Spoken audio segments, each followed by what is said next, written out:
you know what time it is. It's coffee time. Fill it to the top, pretty much. Boys are off to school, which means it's time for coffee. Gotta enjoy these mornings while they still have school. Oh, yeah, it's gonna be over way too quick. So if you had a cup of coffee or tea, cheers. Clink. It's a wonderful Monday. Oh, it's good. So as you saw, Lois was outside. She had fun. That's our routine, although she did meow at me as soon as I woke up, and I'm like, nope, I'm sorry, I have to make the boys lunches, and I had that stuff to do during the week. It's not the weekend anymore. I'm sorry. Hate to burst your bubble, but during the week it's a different schedule for going outside, and I take her outside when the boys are getting ready. They're getting dressed and they're getting the shoes on, right? They're getting ready to get out the door, and she'll be out there for like 10-15 minutes, as long as I'm not needed, and everything is packed in their backpacks and they got everything, and it takes them a long time to get dressed, of course, and out the door. They take forever, and then usually they have to make a pit stop to the bathroom, and yeah, it takes forever to leave the house. And it doesn't matter where you're going, So during the week, I'll have my coffee after they go to school, so I can have it in peace and quiet. And I'll take her out like quick in the morning while they're getting ready. Yeah. But on the weekend, there's no schedule, nowhere to be. We can brew the coffee, pour a cup, and go outside. But she was still on the weekend schedule. She was. Yeah. Oh, Casey helped me water my plants, my tomato plant, because I forgot to do that last night. So, yeah. I'm not sure if it's going to rain today. It's a little bit cloudy, so I'm not sure. Hopefully, it will be good. Haven't had rain in a while. Even though I know that just makes the weeds grow. I don't know, you can't win. Even when I water the flowers and that, I know I'm watering the weeds. They're going to grow, and you just can't win. Not with the weeds, no. Oh, and I am actually, okay, sit down. This is going to shock you. Are you sitting down? Yesterday, I folded the laundry.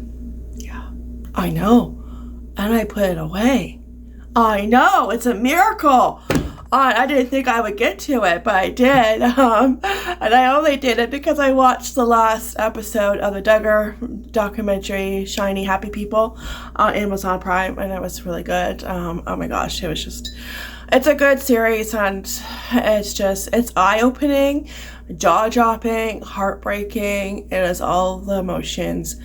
And I really want this place to shut down, because you get so angry, what went on behind closed doors and what they tried to sweep under the rug and try to keep secret and hide, but secrets have a way of coming out, and the public has a way of hearing about them, and it's just, oh yeah. There was one ex-member talking about her experience and the husband that she married, and with her, if you court somebody and they asked for your hand in marriage, you had to say yes. You couldn't say no, because that's the man God picked out for you. Even if you didn't have feelings for him, you had to figure that out. Okay, first of all, yes, God does have somebody in mind for every single person. Okay, we each have our soulmate. Okay, the one that we are meant to be with. Okay, our Prince Charming. But it's not always going to be the first guy you go on a date with, or like your high school sweetheart, or like the first blind date you go on that your friends set you up with, okay? Now sometimes it does work out like that. Sometimes it does, but not for everybody. Sometimes you have to kiss a few frogs to get to Prince Charming, So she married him, and he turned out to be abusive. Very abusive. And there was one time he was following her around the house, and he was threatening to, And he said, okay, I'm leaving now. And there was a voice in her head that said, get out. And that voice was God, because if she didn't get her and her kids out, they would all be dead, because he went to his office to grab a gun. And yeah, and would probably have shot himself too, who knows. But I was like, oh my gosh, like what the heck? And I'm so glad that she listened to that voice and that she got her kids and herself out. Like, can you imagine? Like, oh my gosh, and like it's awful. But people are starting to come out. I've already seen a few TikToks about ex-members talking about their experience with cults, and you know, people are starting to tell their stories, which is awesome because they have a voice. So if you have a voice, tell your story, get it out there, because you know something needs to be done. This is why it's good to shine the light on this and shine the light on abuse, and that it is not okay. And Jeb Duggar, Jeb Duggar, oh boy. I was on TikTok and I was watching Mrs. Kickstand, her account, because she was uploading old episodes of the Duggar show, right? And just watching it and like, you know, knowing what we know now, it's like, oh, you just want to like slap Jim Bobby around, you know, slap that smile off his face. But I was like, of course, you know, I go for the comments, right? I'm nosy. I'm like, okay, what's everybody saying? Pretty much is what I've been saying. You know, people that they're disgusted and angry, and you know, all the above, you know, yeah. And there was somebody talking about Jeb and Jill. I'm like, Jeb, what about Jeb and Jill? What about them? Because I know he thinks that she's not, you know, being truthful, that you know, didn't happen. And I'm like, oh, and on top of like the comments, it has like a click search. So you can click on it and it brings you to that topic. So that's what I did. And I guess Jill, probably on her Instagram, she posted about her upcoming book, and he was liking all the negative comments. Boy, you got your nerve. Like, and then somebody called him out. Somebody said, you should be ashamed for leaving those kind of comments. If your father didn't protect, you know, Josh, I forgot exactly how they worded it, but pretty much they were saying, like, if he protected his daughters like he was supposed to do, like you know any father should do, if he would have protected his daughters and not protected your pervert of a brother, and your dirty laundry would not have been aired on TV for the public to know and for the public to have an opinion, because boy, do people have an opinion. Yes. And then she went on that's you like something like, you call yourself a Christian, you're more like a Pharisee, I think. And it's like, yeah, because a Christian stands up for victims. We do, like, we'll stand up for the victims, we stand by them, you know, we have their back, they have our support, because nobody should go through what Jill and her sisters went through. And when she did the interview for Megan Fox with Jessa, they did not do that voluntarily. They were pretty much, you know, told to go do that, and to say, oh yes, I love my brother. I'm like, I'm pretty sure you don't love your brother. Like, yeah, and because Jim Bob was using them as like collateral damage, right, and trying to save what was left of the show. Well, no, sorry, you did not save the show. The show got canceled right away, and kudos for TLC for doing that. Yeah. But she was saying this, and it was like she was just letting Jeb hear, you know, like you know, Jeb, boy, and I'm calling you a boy because you're acting like a boy, you're acting like an idiot. But I think it's very clear that Jill probably doesn't get along with her brothers anymore, or her dad, you know, because they're sticking by their dad's side, and it's like, you should be telling off your dad, you know, it should be the other way around. And that's so sad. Like, you don't have a lot of your family support, but what do you expect from a cult? And But Jim Bob probably is, you know, paying them because Jim Bob likes them to be dependent on him and Michelle, right? Like, yeah, he likes having them underneath his thumb. He likes that control. Like, it's sick. Yeah. I'm very sick. And it's like, you know what? Jill and her sisters are always going to have our support. You know, they went through HE double hockey stick and back, and they should not have to gone through that. Like, it was awful. But Jeb, watch out. Like, don't be, you know, posting stuff like that, or, you know, yeah. he pretty much, he commented back. I don't know if it's Instagram or if it was Twitter. It was some social platform. And he commented back, I think it was Instagram. He commented back, "Oh, you don't know our family. It's not 100% true, blah, blah, blah." It's like, yeah, just zip it. Like, you're brainwashed. And you're not a Christian. Like, a Christian wouldn't stand up for that. Like, you know what I mean? Like, yeah. Is that what Jesus would do? I don't think so. Like, oh my gosh, yeah. It was just, I went down the rabbit hole. I know. Like, oh, anything Tuckers, and I'm even like watching clips from the documentary in case I missed anything, because you never know, maybe I did miss something. And but yeah, it's just good. Yeah, I went down the rabbit hole, and I cannot wait for Jill's book. I cannot wait for her book. I'm gonna pre-order it, and I'm gonna get it. And I know Ginger has one out, so I'm gonna read the reviews, see if that one is worth getting. Maybe read that one. I just follow Jill and Ginger. I don't follow anybody else, just Jill and Ginger. I think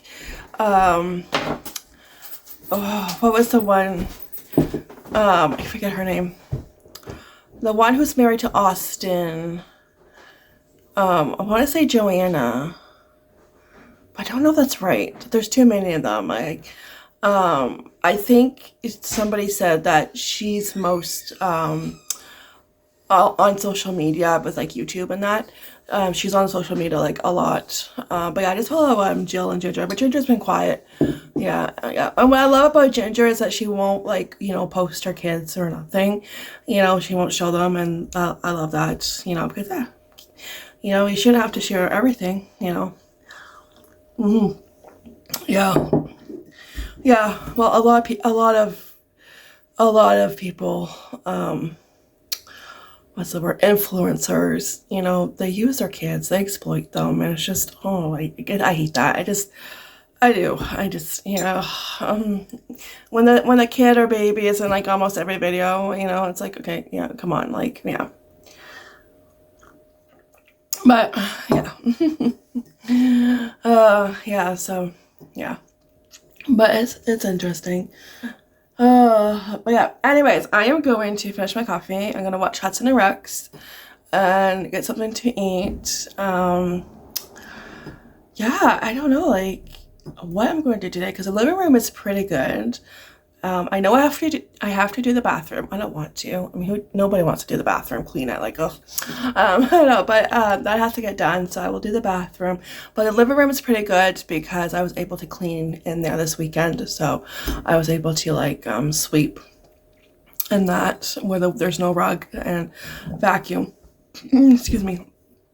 I probably will just have to do a little bit like vacuum in that, but yeah, we'll see what else I get up to today. But first, coffee, and we'll let coffee decide. Yeah. That's right. All right, so the boys are gonna be home soon. But I still have a few minutes of peace and quiet. Yeah, gotta enjoy it while I can, because it's the last month of school. It's so crazy. It seems like September just started.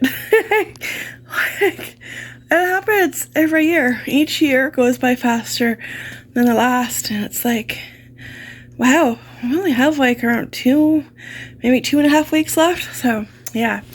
Yep, I got everything done that I want to get done today. Bathroom is nice and clean. I have to get some caution tape, you know. Do not enter. Yeah, let's keep it clean. And I cleared off the back counter, kind of tidied it up, and did that, did the floor, swept them, and vacuumed up the crumbs on the kitchen counter, and especially out under the toaster oven. Yeah, that's where they like to hide. They have a family meeting, all the crumbs, yeah. And then I come along and I suck them up. I got all that done, and I watched a few episodes of Hudson and Rex, and how come with the majority of crime shows, why is there always the chance of there being an episode when somebody gets buried alive? Okay, why? I know, I like those episodes, but then I don't like them, It's like, oh my gosh, come on. So Hudson, Charlie, got buried alive, and but it turned out okay. Rex was there, the dog, the German Shepherd, his partner, and it was just like, oh my gosh, but I swear almost every police show has an episode where somebody gets buried alive. So and it always reminds me of that one movie I never liked. It creeped me out. It was with Kiefer Sutherland and Sandra Bullock. I forget what it was called, but it was about Kiefer Sutherland's character. He tricked, because Sandra was out with her boyfriend, and they were at a convenience store. They were traveling. They were at a convenience store, and Kiefer tricked her to come to his car, and then he knocked her out. The what you call that over in a rag. And she woke up and she was buried alive, and she ended up dying. And I hated that movie. I did not like it, and and I only watched it because that's who I was dating at the time. This was before I met the hubby, and I did not like it. But I can remember movies like that, and I know every time I see an episode like that on a crime show, it reminds me of that movie. I forget what it was called, but it was probably the beginning of their careers. But yeah, the movie just creeped me out. And he did eventually get caught, Kiefer, so his character. But yeah, I watched that, and watched a couple episodes of Golden Girls, and I watched my next Disney movie, which honestly was kind of boring. It really was. It was kind of slow for my liking. The Young Black Stallion, made in 2003. It's 52 minutes long. That's it. Not even an hour. Close, but not that close. 52 minutes. And it was kind of boring. It really was. Let me sum it up for you. Okay. The year is 1948. We are in North Africa. Or no, 1946. 1946, North Africa. And a young girl is traveling with her family in the desert. And they get robbed by these robbers. And she gets separated from her family, and she's lost in the desert, and she meets up with the Black Stallion, and he's just a young colt, and they become friends, and they bond, and he leads her back to her family's house. They thought she was dead, but oops, surprise, she's not. And as she tells them about the horse that she met, and her grandfather is like, oh no, you're just imagining things, it's not real. And then a whole year goes by, and the horse visits the house, and she's like, see, I told you he was real. And the family, they lost their field, so that's how they made income. They lost their field crops because of the soldiers and their tanks, and they had to sell their horses. And there's this race, and if you win big. And she raced in the race, but nobody knew she was a girl until the end, because her head thing came off, the scarf, and she won. The end. The family's farm was saved. The end. Yeah, it was boring. I know. And it's based on the book Black Stallion, I think. So, I'm like, oh, okay. It was really slow, and I was like, okay, is it over yet? And it's just, I don't know, it's just one of those movies, and you're not going to like every movie, and this was one of them. Yeah, anyways, but that was the next one on my list, and I figured I'd just watch it. And I was having lunch, so I needed something to watch while having lunch, and yeah. But yeah, it was just like, meh, one of those, meh. Yeah. But anyways, I'm going to say goodnight on the vlog, and because there's not much else going on, I'm just going to enjoy the rest of my peace and quiet, and the boys will be home, and there goes my peace and quiet. Yeah. But yeah, there's not much else going on. So thanks for hanging out with me today and watching. I really appreciate it. So I'll see you guys in the next fun video. Take care, be blessed, and as always, ta-ta for now. Bye!